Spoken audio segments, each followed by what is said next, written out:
오늘은 오부 이단백서 내용의 불건전한 주장에 대한 기독교를 표방하고 있지만 그들의 잘못된 주장들과 잘못된 방향의 그러한 모습들을 우리가 함께 보도록 하겠습니다.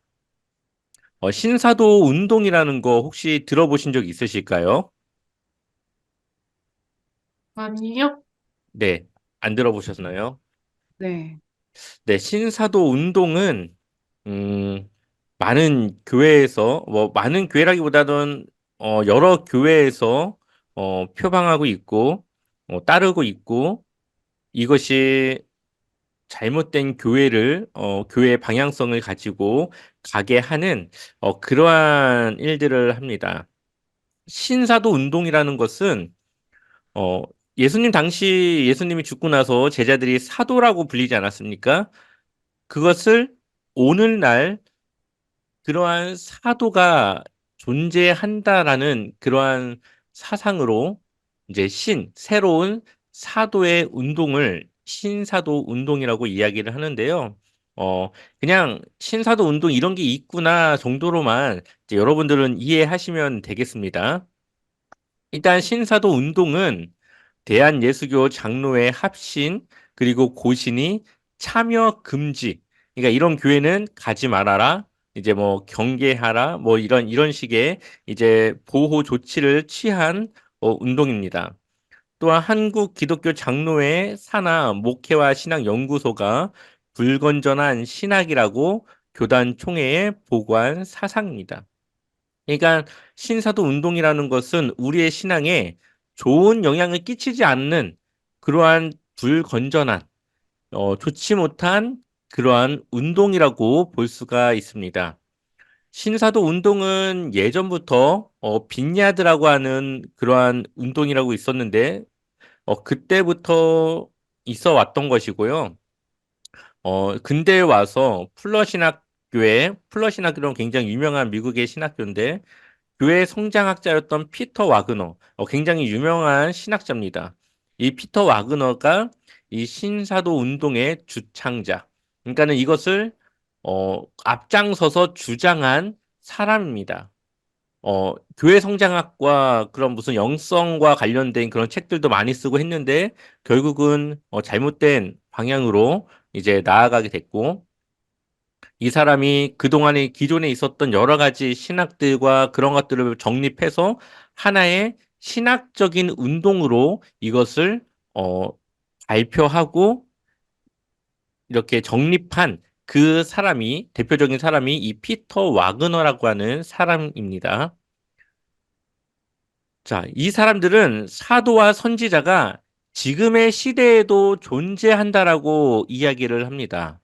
그래서 신사도 개혁 운동의 정체성은 문자 그대로 새로운 사도 운동이라고 이야기를 합니다.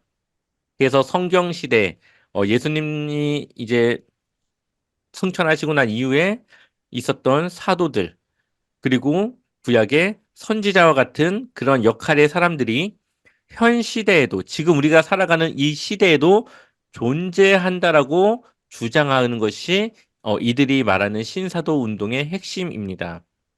근데 우리가 뭐 교회에서 누굴 사도라고 부르나요? 선지자라고 부르나요? 부르지 않죠. 우리는 사도라는 직분을 주지도 않습니다. 근데 이 사람들은 자신들이 그러한 사도 센터를 지어가지고 사도직을 다른 사람한테 또 이제 전가합니다. 자기의 사도직을 다른 사람한테 또 사도로 부여를 하고 그래서 자기들만의 그러한 센터 안에서 훈련을 받고 사도로 임명하고 그렇게 이제 사역에 임하도록 하고 있습니다. 그러니까 좀 이상하죠? 잘못된 거죠? 이 피터 와그너는 사도를 네 가지로 구분하고 있는데요. 수직적 사도. 이것은 교회 안에서 이 사도와 그 밑에 평신도들 간의 그런 관계를 말하고요. 수평적 사도는 좀 더 넓은 개념에서 여러 지역적이고 넓은 개념에서 권위를 가진 사람을 말합니다. 신약 성경을 보면은 야고보가 예루살렘 공의회에서 어, 의회장을 하게 되는데 여러 그 지역의 모든 교회들을 통틀어서 이 야고보가 뭔가를 결정하는 그런 권한을 가진 것처럼 수평적 사도가 바로 그러한 역할을 하는 사람이라고 이야기를 하고요. 그 사람이 바로 피터 와그너 자신이 바로 이 수평적 사도라고 이야기를 합니다. 하이픈으로 연결된 사도는 사도의 직분 외에도 다른 은사라던가 직임을 가지고 이 사도의 역할을 감당하는 사람들을 이야기를 하고요. 일터의 사도는 교회 밖에 직장이라던가 그 외에 교회 밖에 활동하는 그러한 영역에서의 사도들을 얘기하는데 이 피터 와그너는 그 사람들은 자신들이 사도인 것을 모르고 지내고 있다라고 이야기를 합니다. 지금 이들이 말하고 있는 이 사도라고 하는 이 네 가지의 역할들의 구분들은 어, 정상적인 주장이 아니라 이들이 지금 신사도 운동 안에서 사도에 대한 정의를 이렇게 하고 있다라고 보시면 되겠습니다. 이들은 일곱 산, 이들이 하나님의 나라를 이루어야 되고 정복해야 될 일곱 개의 산을 이야기를 하고요. 그 산을 정복하는 도구, 그것은 바로 돈, 부, 부로 이루는 하나님의 날이라고 이야기를 합니다. 그래서 이 신사도 운동을 하는 이 교회들이라던가 이 사람들은 귀신에 대한, 사탄에 대한 이야기들을 많이 합니다. 왜냐하면 이들은 세상을 이분법적으로 보기 때문에 그래요. 자신들이 믿는 신사도 운동은 선한 것이고 하나님의 것이고 그 외의 것들은 다 사탄, 악, 그렇게 이야기를 하기 때문에 늘 그렇게 이 사탄에 대해서 악에 대해서 이야기를 많이 합니다. 이 피터 와그너라는 사람은 인간이 아담의 타락으로 사탄에게 빼앗긴 세상의 통치권을 다시 찾아와야 한다고 하는 통치 신학을 주장합니다. 근데 예수님께서 십자가에서 죽으시고 부활하시면서 하늘과 땅의 모든 권세를 가지셨고 이제 모든 권세가 예수님께 있는데 여전히 이들은 사탄에게 빼앗긴 세상의 통치권을 찾아와야 된다라고 이러한 그래서 우리가 통치할 수 있어야 된다라고 하는 통치 신학을 주장하고 있고요.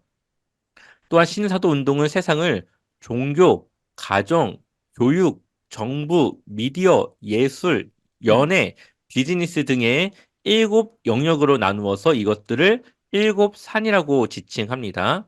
그리고 이 산을 정복해서 사회적인 변혁을 일으켜야 되는데 그것이 이들이 말하는 하나님의 나라를 건설하는 것이라고 이야기를 해요. 근데 이 하나님의 나라를 이렇게 일곱 개의 산을 정복해서 건설하는 그 이유가 그래야만 예수님께서 이 땅에 오시는 그 날이 더 앞당겨질 수 있다라고 이야기를 합니다. 그런데 사실 우리가 그 날짜를 앞당기는 것이 아니라 그 날짜는 이미 하나님께서 정해 놓으셨고 하나님만이 아시고 있는 그때에 오시는 것이지 우리가 뭐 어떻게 한다고 해서 그것이 빨라지는 것이 아닌 것이죠, 이거는. 그러니 이들의 주장은 굉장히 잘못된 주장이라고 볼 수가 있습니다. 그리고 이들이 사도를 중요하게 생각하기 때문에 그러한 정복한 산 꼭대기, 종교면은 종교의 가장 위에가 사도라고 하는 그러한 직분을 가진 자들이 이 모든 영역에 가장 꼭대기에 위치해 있어야 된다라고 이야기를 합니다. 그리고 가장 심각한 문제는 돈을 일곱 산 정복을 위한 수단으로 이들이 선택했다라는 거죠. 하나님의 의견, 하나님의 말씀은 이들에게는 전혀 상관이 없고 자신들이 그냥 그렇게 선택을 했고 자신들이 그렇게 정의를 해서 그렇게 하고 있는 것입니다. 영적 도회라는 것이 있는데요.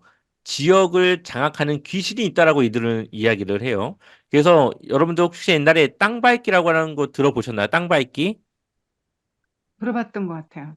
예전에 뭐 봉은사 같은 데 가서 땅밟기 해가지고 막 난리가 네. 나고 한참 그랬었던 적이 그랬었어요. 있었죠. 네. 그러한 땅밟기가 바로 이 신사도 운동의 하나의 모습입니다. 이들은 그러한 절 그리고 하나님을 믿지 않는 나라 그러한 것들을 귀신이 장악했고 사탄의 지역이라고 이야기를 해요. 사탄의 영역으로. 그래서 그것을 하나님의 나라로 바꿔야 되기 때문에 땅밟기라는 걸 합니다.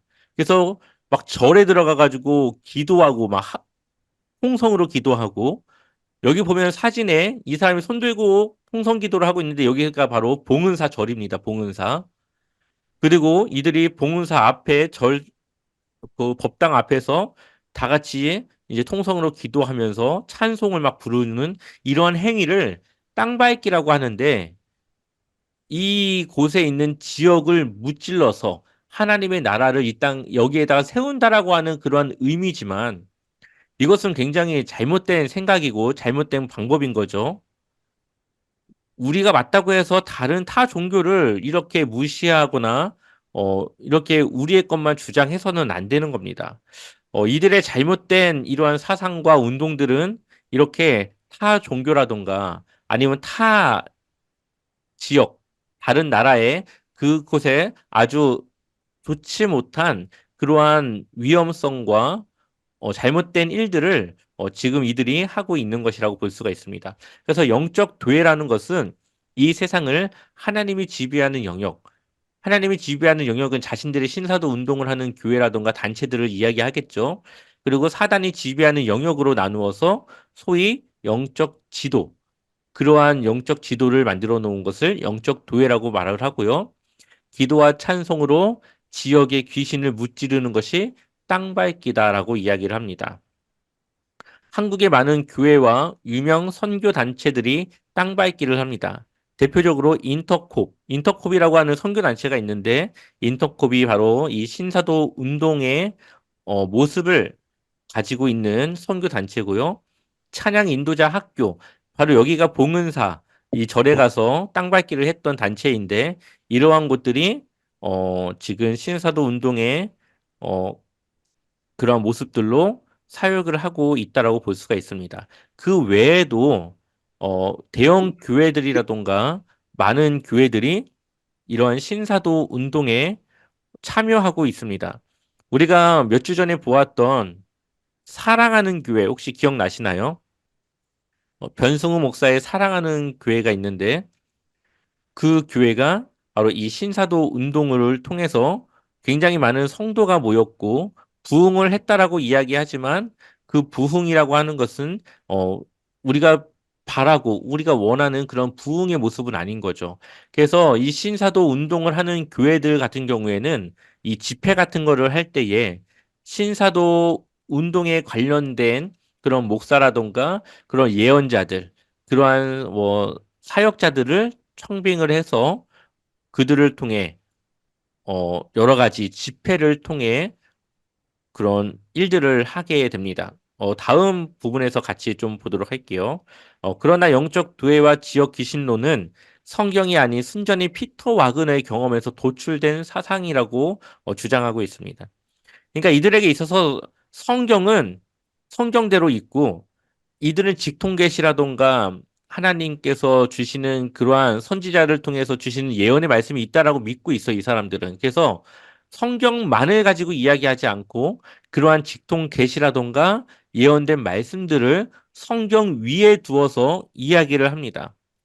피터 와그너도 지금 하나님께서 주신 직통 계시의 내용을 통해서 이 신사도 운동을 그 중심에서 펼쳐 나가고 있는 것이고요. 그도 하나님의 음성을 들어서 이러한 영적 도회를 만들게 되었다라고 이야기를 하고 있습니다. 그러니 이들에게 있어서는 성경보다 하나님의 직통 계시 아니면은 선지자를 통한 예언들이 더 중요하게 생각하고 작용하고 있다라고 볼 수 있습니다. 그래서 이들은 각종 신비주의 현상들을 굉장히 당연하게 생각합니다. 그래서 이 신사도 운동가들이 하는 집회에서는 직통 계시, 입신, 막 기도받고 쓰러지는 거 있죠. 치유, 또한 집단 방언 등의 현상을 쉽게 목격할 수 있고요. 이러한 것들이 있어야지만 교회가 성장할 수 있다라고 이야기를 합니다. 그래서 우리가 어, 기존의 교회들에서는 이런 거를 그렇게 중요하게 생각하지 않고 이것은 하나님께서 주시는 하나의 선물이라던가 아니면 하나님의 그런 뜻에 따라 한다라고 우리는 이야기를 하지만 이 사람들은 이것이 당연히 있어야 된다라고 이야기를 하며 신사도 운동이 오늘날 교회 성장의 새 가죽 부대라고 주장합니다. 그러니까 우리 같이 지금 이렇게 예배드리는 교회들은 헌 가죽 부대인 거예요. 이 사람들에겐. 그리고 그것을 이제 지나갔고 자신들과 같이 신비주의 현상과 이러한 사도와 선지자들을 통해서 하는 이 사역들이 교회 성장을 위한 새 가죽 부대라고 이야기를 하고 있습니다. 그러니까 이들이 하는 집회에는 이러한 일들이 있으니까 사람들이 모이겠죠.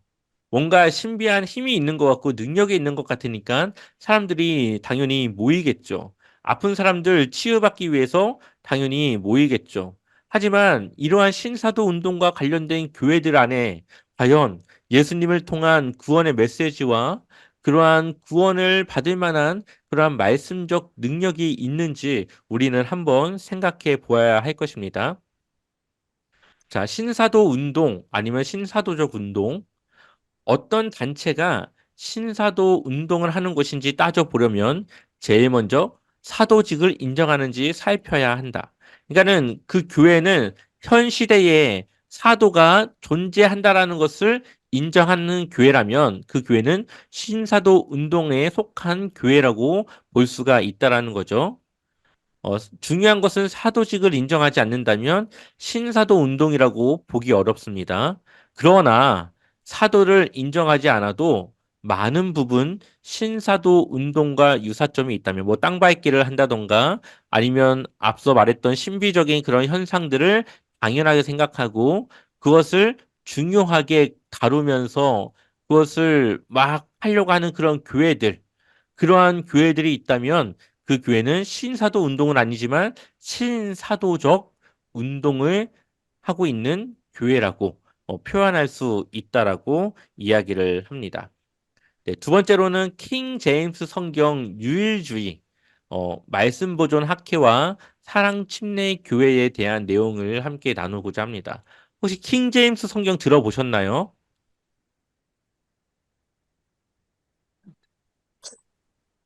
안 들어보셨나요? 살짝 어디선가? 네. 어, 뭐, KJS, 아, 뭐, 이런 식으로 뭐 약자가 써 있고, 킹제임스 성경이라고 해서 영어 성경입니다. 영어 성경인데, 어, 이 킹제임스 성경이 하나의 이제 번역본의 성경이라고 볼 수 있는데, 이 말씀 보존 학회, 그리고 사랑 침례 교회는 우리가 보고 있는 개역개정 성경은 구원이 없다. 오직 킹제임스 성경만이 구원받을 수 있는 성경이다라고 주장합니다. 그래서 킹 제임스 성경 유일주의, 오직 킹 제임스 성경만이 하나님께서 우리에게 주신 유일한 성경이다라고 주장하는 것이 이것의 핵심에 있다라고 볼 수가 있습니다. 그래서 이것도 여러분들이 뭐 이 내용을 다 아실 필요는 없지만 그냥 이러한 곳도 있구나라고 그냥 알고만 계시면 좋겠습니다. 성경에는 다양한 번역본이 있죠. 그래서 저도 개역개정 성경, 우리가 흔히 보고 있는 개역개정 성경을 중심으로 하되, 때로는 뭐, 쉬운 성경이라던가, 새번역 성경 등을 참고해서 조금 더 그 내용의 의미가 맞게 번역된 성경을 참고하고 사용하기도 합니다. 그럼에도 유독 킹제임스 성경만이 유일한 성경이라고 주장하는 사람들이 있습니다. 바로 이 유일주의에 속한 사람들인 거죠. 이 성경 자체는 큰 문제가 없습니다. 킹제임스 성경 자체는 굉장히 번역이 그래도 나름 잘 돼 있는 성경이고 굉장히 영어 성경으로는 좋은 성경이라고 볼 수가 있습니다. 그러나 이 하나의 번역본에 지나친 권위를 부여하면 그때부터 문제가 발생할 수밖에 없겠죠. 킹 제임스 성경만이 하나님께서 우리에게 주신 성경이 아니라고 우리는 알고 있어야 됩니다. 말씀 보존 학회의 이송호 목사가 영어 킹제임스 성경을 번역한 한글 킹제임스 이게 흠정역이라고 하거든요. 흠정역 성경을 출판해서 보급하면서 킹제임스 유일주의 진영을 대표하고 있습니다. 이 목사는 개역 성경은 사탄이 변개했으며 우리가 보고 있는 이 개역 개정 성경은 사탄이 고쳐서 우리가 이 하나님의 말씀을 잘못 알도록 그렇게 고쳐서 썼다라고 이야기를 하는 거예요. 그러니까 구원이 없다라고 지금 이 성경으로는 구원받을 수 없다라고 지금 이야기를 하는 거죠. 그리고 다른 성경으로는 구원받을 수 없다. 오직 어떤 성경만 구원받을 수 있다는 거예요. 그 이 사람은 킹제임스 성경만 봐야 되고 그 성경을 통해서만 구원받을 수 있다라고 하는 극단적인 주장을 하고 있습니다. 또한 이와 똑같이 사랑침례 교회의 정동수 목사는 개역 성경으로도 구원받을 수 있다고 입장을 표명을 했습니다. 개역 성경으로도, 그러니까는 킹제임스 성경으로 구원받을 수 있는데 개역 성경으로도 구원받을 수 있다라고 하나를 더 추가를 한 거죠. 그런데 이후에 어 이렇게 이야기를 했지만 이것은 하나의 그냥 보여주기 식의 주장이었고요. 그는 여전히 개역 성경은 사탄이 변개했다라고 주장하고 있고 이 개역 개정을 보고 있는 그런 사람들이라든가 이 성경에 대해서 무자비한 욕설을 하고 있다고 주장합니다. 자, 우리가 이 킹제임스 성경을 이해하기 위해서는 원본, 사본, 이문이라는 것을 좀 이해를 해야 되는데요. 어, 사본은 뭘까요? 복사본. 우리가 복사본이라고 말하죠. 이제 원본이 있는데 이것을 베껴 쓴 거예요. 그러니까는 원본이랑 똑같이 베껴 썼으면은 원본과 내용이 똑같겠죠. 우리가 원본을 볼 수가 없습니다. 뭐 모세가 쓴 여호수아 바울 베드로가 쓴 성경의 원 저자가 쓴 원본을 가지고 있지가 않아요. 그때 당시에도 이 성경이 쓰여진 당시에도 그들이 보관하는 이 방식 그것이 길지 않다라는 것을 알기 때문에 또 여러 사람이 이 성경을 봐야 되기 때문에 이 사문이 존재합니다. 사본. 원본을 베껴서 여러 명의 사람들이 베껴서 이 원본과 똑같은 사본들을 막 여러 가지로 여러 사람이 만들어서 그것을 보고 그렇게 했습니다. 그런데 이 원본을 베껴 쓸 때에 그 토시 하나도 틀리지 않게 이들이 쓴다고 쓰지만 실수할 수 있다라고 봐야 합니다. 사람이 하기 때문에. 이 히브리어 같은 경우에는 처음에 이 히브리어는 모음이 없었어요. 자음만 있어요. 그래서 우리가 만약에 기역, 리을, 시옷, 디귿 하면 그리스도 뭐 이렇게 생각하듯이 히브리어는 처음에 그렇게 사용이 됐어요.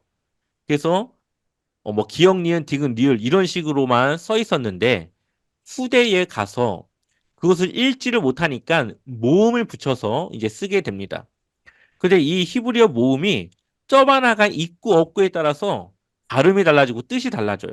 근데 붓으로 잉크를 찍어서 쓰는데 이 찍어서 잉크가 오는 중에 갑자기 뭐가 한 방울 딱 떨어졌어요. 그래서 모음이 써야 되는 부분에 이 점이 하나 딱 찍혔어요. 그러면은 사본이 어떻게 되죠? 내용이 원본과 달라지게 되겠죠. 그리고 이 사본을 작업하는 사람들이 모두 다 이 글을 잘 아는 사람들이 했으면 좀 실수가 적었겠지만, 예전에 이 사본을 베껴 쓰는 이 사람들 중에 노예들이 하기도 했습니다. 노예들은 글자도 모르니까 그냥 글자를 그림처럼 따라 쓴 거예요. 그러다 보니까 그 중에 실수가 있기도 합니다. 그렇기 때문에 원본과 똑같이 사본을 쓴다고 썼지만 이 사본에는 어쩔 수 없는 실수나 오타의 그러한 흔적들이 있을 수밖에 없어요. 자, 이것을 일단은 이해를 하셔야 됩니다. 그래서 말씀을 보존하기 위해서 어, 이 계속적으로 그 내용들이 이어가기 위해서 베껴 쓰는 작업이 필요한데 이 베껴 쓰는 작업이 바로 이 사본을 만드는 거죠. 근데 문제는 필사 과정에서 성경 본문이 바뀌기도 한다는 거죠. 제가 방금 말씀드렸다시피 여러 가지 실수라던가 아니면 막 졸다가 막 잘못 쓰다던가 잠결에 아니면 노예들이 이제 그림 그리듯이 쓰다 보니까 내용이 바뀌어질 수도 있습니다. 그래서 이 사본과 저 사본을 보니까 똑같은 내용으로 가다가 갑자기 단어나 문장이 달라지는 부분이 있어요. 이것을 이문이라고 그래요. 원본은 없으니까 또 여러 사람이 쓴 사본은 여러 개가 있으니까 그 사본들끼리 내용을 대조해 보면서 어떤 것이 좀 더 원문에 가까운 해석인지를 이제 비교하면서 이제 성경을 다시 올바르게 이제 기록을 하게 되는데 이 사본과 사본 간에 다른 단어와 문장을 이제 써서 이제 똑같은 내용이 들어가야 되는데 달라진 문장을 이문이라고 이야기를 합니다. 그래서 학자들, 어, 신학자들이라던가 이 성경을 번역하는 사람들은 이 여러 사본들을 비교를 해서 이 이문, 서로 다른 부분들을 비교를 하는 거예요. 그래서 어, 예수님이라고 하는 단어와 뭐 하나님이라고 하는 단어, 또 성령님이라고 하는 단어, 뭐 이 두 가지가 계속 바뀌어 같이 혼동해서 쓰고 있다. 근데 사본이 20개가 있는데 15개는 하나님을 썼고 5개는 성령님을 썼다. 그러면은 학자들은 그러면은 조금 이 하나님이라는 단어가 이곳에 들어가는 것이 더 정확하겠구나. 뭐 이런 식으로 사본들을 대조해 가지고 이 좀 더 완벽한 문장들을 만들어 나가는 작업들을 합니다. 이것을 본문 비평이라고 그래요. 사본들을 서로 비교해서 원문에 가까운 내용들을 찾아가는 것. 자, 이것을 우리가 이해를 하고 나서 이제 킹제임스 성경을 우리가 봐야 합니다. 자, 오랫동안 인정받았던 킹제임스 성경에 대한 맹목적 믿음이 발생하면서 킹제임스 유일주의가 싹트기 시작합니다. 이 킹제임스 성경 자체는 문제가 없지만 이것에 대한 맹목적 믿음이 생긴 것이 문제가 되는 것이죠. 킹제임스 유일주의의 뿌리는 제7일 안식일 예수 재림교회. 우리가 안식교에 대해서 이야기를 들었죠. 안식교회 신학자 벤자민 G. 윌킨슨으로 알려져 있습니다. 윌킨스는 이후 여러 사람을 거쳐 피터 러크만에 의해 유일주의 맥이 이어오게 됐는데요. 이 러크만이라고 하는 사람이 결국은 기존의 성경, 우리가 보고 있는 개역개정이라던가 킹제임스가 아닌 다른 성경들에 대해서 모욕적으로 비판했던 인물인데 이 러크만에게 영향을 받은 사람이 말씀 보존 학회의 이성호 목사가 그 영향을 받았고 결국 우리나라에서 지금 킹제임스 성경만이 유일한 성경이다라는 것을 주장하고 있습니다. 그것을 근거로 하는 성경 말씀이 시편 12편인데요. 킹제임스 유일주의자들, 킹제임스가 유일한 성경이라고 말하는 사람들은 하나님께서 자신의 말씀을 1.1에 가감없이 보존하셨다는 소위 성경 보존론을 교리로 만들었고요. 시편 12편 6절과 7절을 근거로 해서 킹제임스 성경이 완벽하게 원본 그대로 보존되었다라고 이야기를 합니다. 이 부분을 읽어보면은 주의 말씀들은 순수한 말씀들이니 흙 도가니에서 정제하여 7번 순수하게 만든 은같도다. 오 주여 주께서 그것들을 지키시며 주께서 그것들을 이 세대로부터 영원히 보존하시리이다. 이것이 킹제임스 흥정역 성경에 기록된 말씀인데요. 주의 말씀들은 순수한 말씀들이오니 이것을 가지고 자신들이 보고 있는 킹제임스 성경만이 유일한 성경이라고 이야기를 하는 거예요. 굉장히 터무니가 없는 그러한 주장을 하고 있는 것이죠. 자, 그렇다면 여기서 중요한 것은 그럼 킹제임스 성경도 결국에는 히브리어와 헬라어를 번역한 영어 성경일 텐데 그럼 이것을 번역할 때에는 그것의 근거가 되는 이 사본이 그렇다면 정확하고 좋은 사본이었을까? 그것을 봐야 될 것입니다. 1611년 킹제임스 성경은 구약이 히브리어, 신약이 헬라어로 되어 있지 않은 영어로 된 하나의 번역본입니다. 그러니까는 그 전에는 히브리어나 헬라어로 된 성경들을 봐야만 했는데 이제 킹제임스 성경을 통해서 이제 히브리어도 아니고 헬라어도 아니고 오직 영어로 된 하나의 성경 영어 번역본이 생기게 된 것이죠. 근데 킹제임스 성경 번역가들이 이 TR이라고 하는 이 신약 번역본을 인용을 한 것이 이 신약 번역본을 사용해서 킹제임스 성경을 번역을 합니다. 근데 이 TR, 텍스터스 립세투스라고 하는 뭐 온전한 성경, 뭐 약간 완전한 성경 이런 의미인데 이때 당시에도 TR이라고 하는 번역본 말고도 사본 말고도 다른 많은 사본들이 있었는데 이 TR이라고 하는 사본을 가지고 킹 제임스를 번역을 했는데 이 TR이라고 하는 것은 엘지비어 형제가 1633년에 펴낸 성경의 서문에서 이렇게 쓰고 있어요. 독자들은 모두가 받아들일 수 있는 본문을 가지게 되었다. 본문에는 틀린 것이 하나도 없다. 이것이 엘지비어 형제가 이 TR이라고 하는 이 번역본을 만들면서 써놓은 문구예요. 근데 이 엘제비어 형제가 이것을 왜 썼을까요? 그냥 많이 팔려고 그냥 이걸 쓴 거예요. 이 사람들은 성경을 인쇄해서 그것을 팔아서 이익을 남기는 사람들이니까 이러한 문구를 써서 자신들이 펴낸 이 성경이 여러분들이 보면 가장 좋은 성경이다라는 것을 어필하기 위해서 이걸 써놓은 건데 이 문구를 가지고 있는 이 TR이라고 하는 성경을 가지고 킹 제임스 성경을 번역을 했으니 당연히 자신들이 번역한 킹 제임스 성경은 완전한 본문에는 틀린 것이 하나도 없는 그런 성경이라고 그렇게 주장을 하고 있는 겁니다. 그런데 많은 학자들은 이 TR이라고 하는 이 성경 번역본에 이 의문을 제기합니다. 왜냐하면은 이 TR이라고 하는 당시 성경 번역본의 형성 과정이 매우 어설프기 때문이죠. 그러니까 그렇게 좋은 사본이 아니었다라는 거예요. 성경을 번역하는 데 있어서 영어 성경을 번역하는 데 있어서 그렇게 참고할 만한 좋은 그런 사본이 아니었음에도 불구하고 킹 제임스 성경을 쓰는 지금의 사람들은 오류가 없는 말씀이라고 이야기를 합니다. 그래서 성경에 보면은 없음이라는 말이 있죠. 몇 군데에. 이 없음이라고 하는 말이 없는 성경이 바로 흠정역 킹제임스 성경이라고 하는 성경이라는 그러한 내용들로 이 사랑침례교회 정동수 목사는 그것을 막 홍보하면서 자랑스럽게 이야기를 합니다.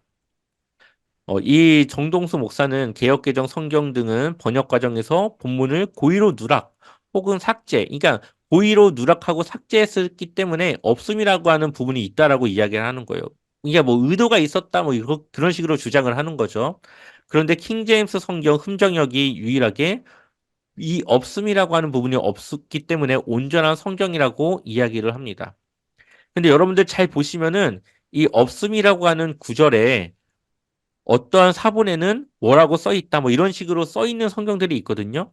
이것은 고의로 누락하거나 삭제한 것이 아니라 여러 개의 그런 사본들이 있다 보니까 원래 성경에는 장절의 구분이 없었습니다. 그냥 하나의 전체적인 그냥 글로 써 있었어요. 근데 이것을 보기가 어려우니까 처음에는 장을 나눴습니다.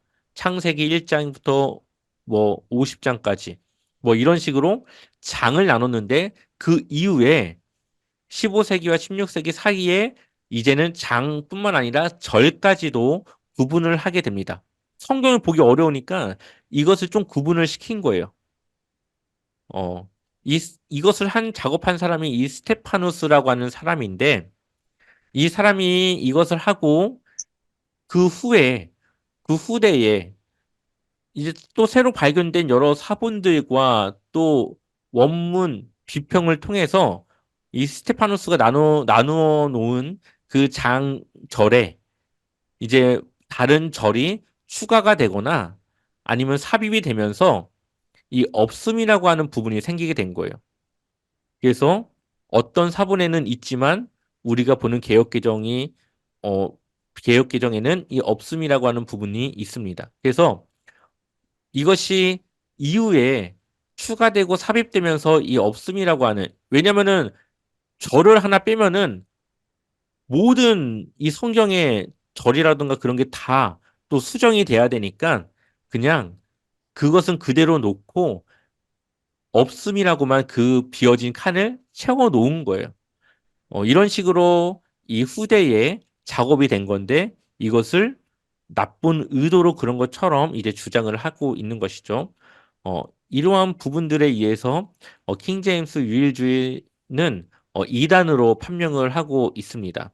그래서 어, 성경이 중요한 것이 아니라 예수님께서 우리에게 주신 그 십자가의 사랑과 어, 부활을 통하여서 우리는 예수님을 믿음으로써 구원을 얻는 것이지 어떠한 성경에는 구원이 있고 어떤 성경에는 구원이 없다라고 하는 이들의 주장은 아주 잘못된 주장이라고 볼 수가 있겠죠. 그래서 우리가 첫 번째 보았던 신사도 운동 그리고 우리가 지금 보았던 킹 제임스 성경 유일주의, 이러한 이야기들도, 이러한 것들도, 우리 기독교 교계에, 하나의 이슈화가 되고, 잘못된 방향으로 가고 있는 하나의 모습으로 우리가 알고 있으면 되겠습니다. 그래서 뭐 자세한 내용들은 여러분들이 모르셔도 되지만, 이러한 신사도적 운동, 너무 신비주의를 따라간다던가, 직통계시, 환상, 예언, 이러한 것들을 너무나도 중요하게 생각해서 그러한 것들을 따라가는 것 또한 신앙이 그렇게 좋지 못한 부분이다라는 것, 그리고 하나의 성경만이 구원을 다루지 못한다라는 것, 이러한 내용들을 알고 계셨으면 좋겠습니다. 다음 주는 이단 사이비, 법으로 대처하기라고 하는 부분인데요. 어, 우리가 이단과 사이비를 앞으로 뭐 대처하게 될지 모르겠지만 어떻게 다른 사람들은 대처했는지 법적으로 이것이 어떻게 처리가 됐는지 이런 부분들을 한번 나눠보도록 하겠습니다.